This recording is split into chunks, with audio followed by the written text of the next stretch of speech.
ओम शांति। आज 3 मार्च 2022। परमात्मा शिव कहते हैं, मीठे बच्चे, बाबा आए हैं तुम्हें सच्चा सच्चा वैष्णव बनाने। तुम अभी ट्रांसफ़र हो, काले से गोरे बनते हो। आज की सारी वाणी जो है जगदम्बा के ऊपर है। आज बाबा ने हमें कामधेनु के टाइटल भी दिया है। परमात्मा शिव आगे पूछते हैं बच्चों से कि सर्व की कामनाएं पूर्ण करने वाले आप बच्चों का टाइटल क्या है? तुम्हें कौन सी कामना पूर्ण करनी है?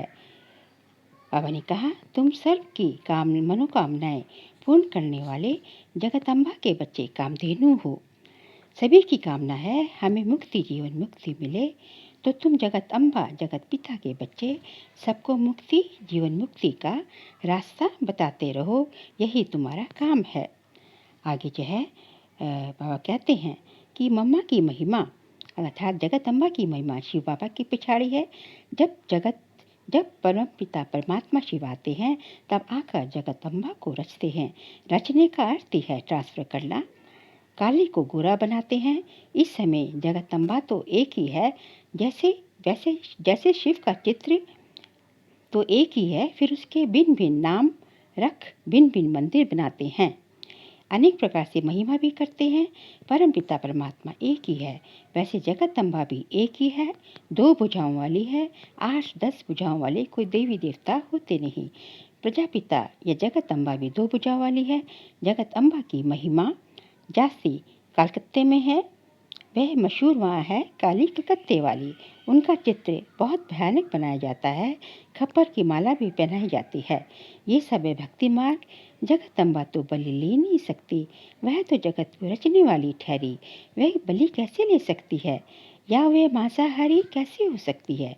उनके मंदिर न सिर्फ कलकत्ते में हैं, परंतु बहुत जगह हैं। माता अपने बच्चों की बलि थोड़ी ही लेगी। भक्ति कितनी कड़ी है।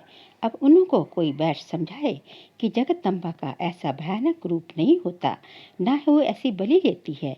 उनमें भी एक है वैष्णव देवी, दूसरी है मांसाहारी। अब जो मांसाहारी वह वैष्णव बनती है, बल मम्मा तो कुमारी है, शायद कुछ ना भी खाया हो। जगदम्बा ब्रह्मा की बेटी कुमारी ठहरी। अब कुमारी को फिर अम्बा कैसे कहा जाता है?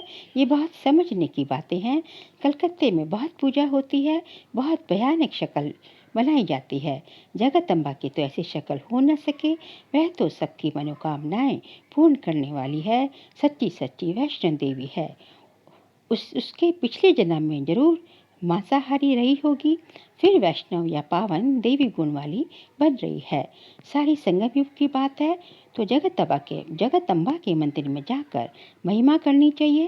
पहले बताना है कि निराकार आत्माओं का पिता भी एक है, फिर साकार प्रजापिता ब्रह्मा भी एक है। ब्रह्मा की बेटी जगदम्बा सरस्वती जगदम्बा सरस्वती भी एक है। वह कभी किसी की बलि नहीं ले सकती। पहले सुंदर थी अर्थात संपूर्ण पवित्र थी, अब सांवरी है अर्थात पतित हो गई है, फिर सुंदर बनेगी, फिर यह है पवित्र बनेगी। तो सारा कुटुंब मतलब पूरा ब्राह्मण परिवार ही सुंदर बन जाएगा। बहुत जगह अम्बा को 2 भुजाओं वाली ही दिखाते हैं। समझाने से कोई तो समझ भी जाएंगे, पर कोई तो झगड़ा करते हैं, बहुत हंगामा करते हैं। इसलिए समझाने वाला बहुत होशियार चाहिए। बाबा कहते हैं हम बच्चे हैं कल्याणकारी, और जो है हम जो है कलकत्ते में जो है भक्तों को जो ये पूजा करते हैं इसकी काली कलकत्ते वाले की छुड़ाना है, उनको भी तो पूज्य बनाना है। तो जो है उनको भी वहाँ जाकर कोई समझाए। इस समय जगदम्बा सबकी मनोकामनाएं पूर्ण करने वाली बैठी है। वह है कामधेनु। किस रीति से वह कामनाएं पूरी करती है वह कोई नहीं जानते। हम हैं कामधेनु जगदम्बा के बच्चे। सिर्फ माताएं नहीं, पुरुष भी है, वह भी बहुतों की कामनाएं पूर्ण करते हैं। हमारा काम ही ये है, सबकी मनोकामनाएं पूर्ण करना। कहाँ कहाँ तो भाई भी सेंटर्स चलाते हैं। उन्हों की बुद्धि में आता है कि हम भी सभी की मनोकामनाएं पूर्ण करें अर्थात मुक्ति, जीवन मुक्ति का रास्ता बताएं। स्वर्ग का वर्षा दे, पर जिन्होंने कल्प पहले लिया है वही लेंगे। वहाँ जो है स्वर्ग में सब प्रकार के सुख मिलते हैं। जगदम्बा जगत पिता इन दोनों का रचयिता है परमात्मा शिव। इन द्वारा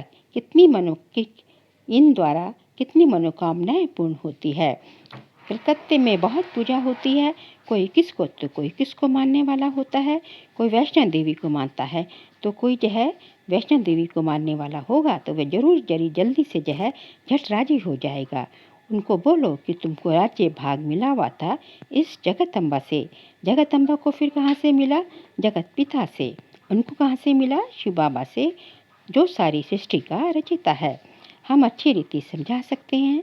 जगत अम्बा को सब मानते हैं, जरूर जगत अम्बा और जगत पिता को भी वर्षा परमात्मा शिव से मिलता है, फिर उनके द्वारा बच्चों को मिलता है। जगत अम्बा भी एक है, दो भुजाओं वाली है, बहुत भुजाओं वाली नहीं होती। सरस्वती ब्रह्मा की बेटी है, ज्ञानेश्वरी है, परंतु उनका रूप जो है बहुत भयानक दिखाते हैं, तो उस पर समझाना पड़ेगा कि जगत अम्बा का ऐसा भयानक रूप नहीं होता। सत्व प्रधान मनुष्य से फिर तमो प्रधान बनते हैं, तमो प्रधान मनुष्य फिर सत्व प्रधान मनुष्य को पूछते हैं। जगत अम्बा मनुष्य ठहरी, क्योंकि जगत तो यहाँ है, मूल वतन सूक्ष्म वतन को जगत नहीं कहेंगे। सूक्ष्म वतन में देवताएं, मूल वतन में आत्माएं रहती हैं। तो ये सब बातें बहुत समझाने की हैं। बाकी अपने परम पिता को और वर्षे को याद करना है।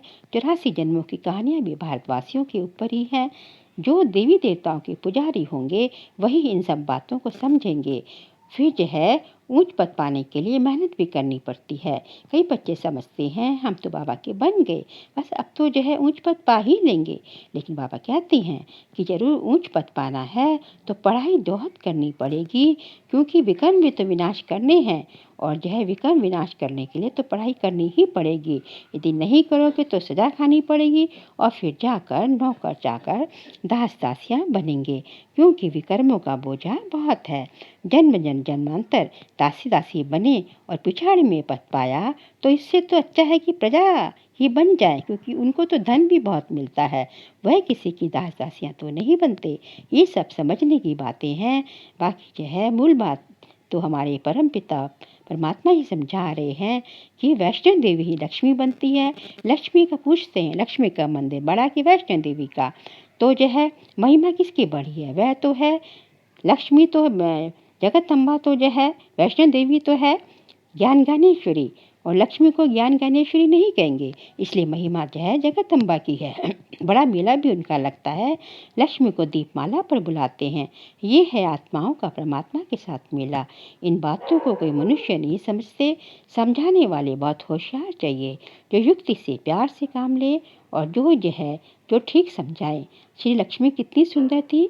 लक्ष्मी नारायण भी बहुत सुंदर, बहुत जो है पूज्य हुए हैं, बहुत जो है पवित्र हैं। वह भी पक्के वैष्णव है। बाबा से उन्होंने राजयोग सीखा है। अभी जो है हमारी जो है हम ब्राह्मणों की भी पूजा नहीं हो सकती, क्योंकि अभी हमारा शरीर तो पवित्र नहीं है। जब हम संपूर्ण पवित्र बन जाते हैं तो हमारा शरीर भी पवित्र बन जाता है, और तब हम पूजा के लायक बन जाते हैं। वास्तव में सन्यासियों को भी पूजना नहीं चाहिए, लेकिन वो अपने शिवोहम कह के अपनी पूजा कराते हैं। अब जो है शिव तो है निराकार, वह तो किसी से अपनी पूजा कैसे कराएंगे? शिव बाबा तो जो है अपनी पूजा नहीं कराते हैं, बाप पिता ही आकर हमको पुजारी से पूज्य बनाते हैं। और हमें जो है पूजा करना, शिव बाबा पूजा करना कैसे सिखाएंगे? नाम तो वह तो कहते हैं कि मुख से राम राम भी नहीं कहो, केवल अपने पिता को याद करो। जात करना कोई जाप नहीं है। बच्चे बाप से वर्षा लेते हैं, बच्चा थोड़े ही बाप का जाप करेगा। हमारा भी जाप नहीं जपना, हमें भी जो है हम बाबा कहते हैं हमको भी जो है जाप नहीं जपना है। जाप और याद में रात दिन का फ़र्क है। पॉइंट्स तो ढेर मिलती रहती है समझाने के लिए। ये भी ज़रूरी बात है कि जो है हमें अपने बेहद के पिता से बेहद का वर्षा मिलता है, और लौकिक बाप से मिलता है हद का वर्षा। इस बार लौकिक बाप ने कल पहले भी वर्षा दिया था और अब फिर देने आए हैं। बुद्धि में सारा ज्ञान फिरते रहना चाहिए, और जिससे जय मनुष्य देश से देवता बनते हैं। ज्ञान मार्ग में समझाने की बड़ी मेहनत चाहिए। हम जो है मनुष्य के जीवन हीरे जैसी बनाते हैं। दुखी तो बहुत हैं, एक दो में लड़ते भी रहते हैं। वर पिता आकर ईश्वरीय संप्रदाय बनाकर फिर देवी संप्रदाय बनाते हैं, इसलिए लड़ाई झगड़े की बात ही नहीं है। ईश्वरीय दरबार में कोई आसुरी रह ना सके। और कहते हैं कि मूत पलीती कपड़ों को मतलब अपवित्र आत्माओं को भी यहाँ बैठने का हुक्म नहीं है। कई बच्चे कहते हैं कि आपस में लड़ना झगड़ना पिता समझाते हैं, परम पिता समझाते हैं कि आपस में लड़ना झगड़ना नहीं चाहिए। सतगुरु का निंदक ठौर नहीं पा सकता, यानी उनको उच्च पद सतयुग में पा नहीं सकता, मिल नहीं सकता। और ये सब यहीं की बातें हैं। इसके बाद जो है भत्तू वे लोग जो है अपने ऊपर ले गए हैं और मनुष्य को डराते रहते हैं, सन्यासी वगैरह और जो है गुरु लोग जो है। पर यहाँ तो हमें पूरा पवित्र बनना है। वह गुरु कर लेते हैं लेकिन पवित्र नहीं बनते। गृहस्थी को गुरु बनाने से कोई फायदा नहीं है। यह है प्रजा के ऊपर राज्य। और जो है इससे सिद्ध होता है कि जो है देवी यहाँ जो है बाबा परमात्मा आते हैं आसुरी दुनिया को देवी बनाने, और देवी धर्म की स्थापना हो जाती है, बाकी सब धर्म समाप्त हो जाते हैं। कहते हैं भगवान, भक्त कहते हैं भगवान आकर ही आगे फल देंगे भक्ति का। इससे सिद्ध होता है कि कोई भी निर्वाण धाम में जा नहीं सकता। जो है समझाने वाले तो बहुत हैं, हमें जो है बहुत जो है अच्छी अच्छी चीज़ों के पॉइंट्स, नए नए पॉइंट्स जो होते हैं उनको नोट करना चाहिए। और धारणा तब होगी जब हम श्रीमत पर चलेंगे।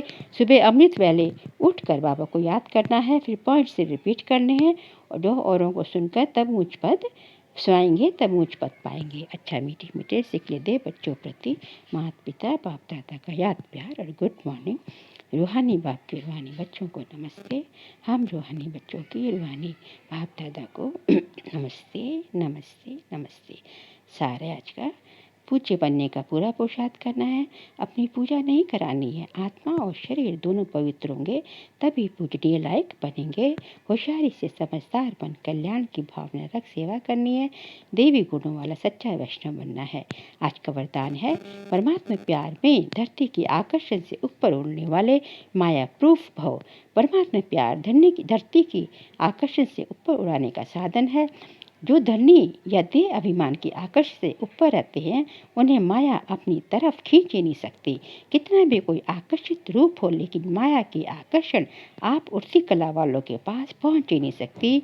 जैसे रॉकेट धरनी के आकर्षण से परे हो जाता है, ऐसे आप भी परे हो जाओ। यही विधि है न्यारा बनना व एक बाप के प्यार में समाये रहना। यही इससे ही माया प्रूफ बन जाएंगे। आज का स्लोगन है सोच स्थिति को ऐसा शक्तिशाली बनाओ जो परिस्थितियाँ उसे नीचे ऊपर ना कर सके। अर्थात अपनी आत्मिक स्थिति में रहो, आत्म अभिमानी बनो, तो आपको जो है परिस्थितियाँ हिला नहीं सकेंगी। अब आगे है अनमोल ज्ञान रत्न दादियों की पुरानी डायरी से। ज्ञानी खुशी का फाउंडेशन या धुर है, जिस फाउंडेशन पर ही सारे जीवन रूपी झाड़ का मदार है। अगर फाउंडेशन है पक्का है नहीं है तो वह खुशी अल्पकाल के लिए हो जाती है। जैसे मायावी मनुष्य कहते हैं कि हम खुशी में हैं क्योंकि हमारे पास सब धन पदार्थ मौजूद है, परंतु हम जानते हैं कि उन्हें सर्वदा के लिए स्थायी खुशी नहीं रह सकती क्योंकि उनके पास ज्ञान का फाउंडेशन ही नहीं है। ये तो ऐसे ही हुआ जैसे कोई साहूकार किसी फल का माल निकाल आप ही खा लेवे और उसका छिलका फेंक देवे, जिसे कोई गरीब उठा ले और उसे देख खुश हो जाए कि हमारे पास भी बहुत माल है, परंतु वास्तव में माल तो मालिक खा गया। वैसे हम इन अल्पकाल मायावी सुखों को तुच्छ समझ इस अविनाशी ज्ञान से हमें जो है ईश्वरीय स्थायी अतीन्द्रिय सुख को प्राप्त कर रहे हैं। और वे फिर अल्पकाल क्षणभंगुर सुख देने वाली माया को, जिससे वास्तव में कुछ सुख नहीं है, उसकी पिछाड़ी चटक उसकी रस ना ले, उसमें ही सुख समझ बैठे हैं और इसी घमंड में रहते हैं कि हमारे पास भी कोई माल है। अच्छा, ओम शांति।